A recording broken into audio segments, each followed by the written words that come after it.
I don't want to be involved in conspiracy theories. There are lots of them. They can go on. We can speculate on that forever.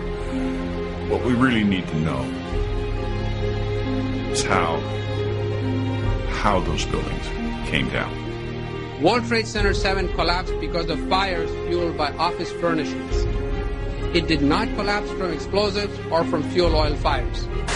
To undermine scientific integrity is to undermine our democracy. This is what NIST has done, denied and ignored crucial evidence. The American people absolutely need the truth of 9/11. More than 1,500 architects and engineers and 12,000 others, including many scientists, have signed the petition calling for a scientific investigation of the destruction of the Twin Towers and World Trade Center Building 7. The report, issued by the National Institute of Standards and Technology, referred to as NIST, was not valid science. They're talking about a single columnar collapse or failure that resulted in a total collapse of the building. Building number 7 descended in free fall for the first 100 feet, which means that there was absolutely no resistance to the descent whatsoever. So all of the columns really needed to be severed at the same time. The symmetry is the smoking gun. NIST has admitted it went into free fall for 8 stories. You don't need to be an engineer or an architect to see what happened to those buildings. Dit is controlled demolition. Zeker weten. Zeker weten. What I saw, it was a classic implosion. The center of the core, the penthouse area, starts to move first, and then the building follows along with it. NIST excluded the document from FEMA in Appendix C that documented the evidence of melting steel.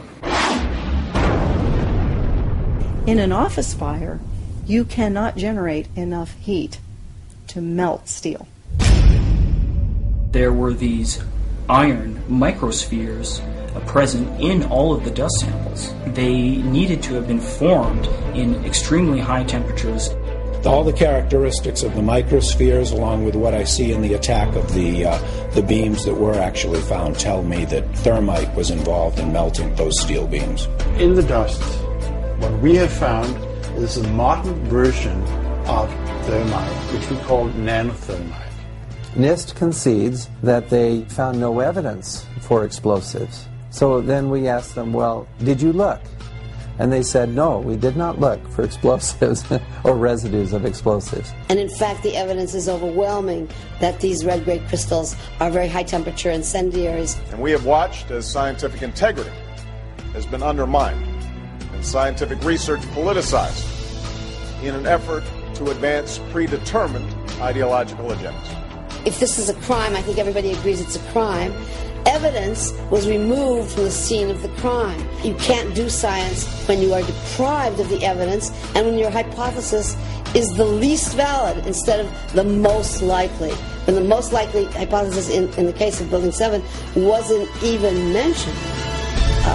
This is not science.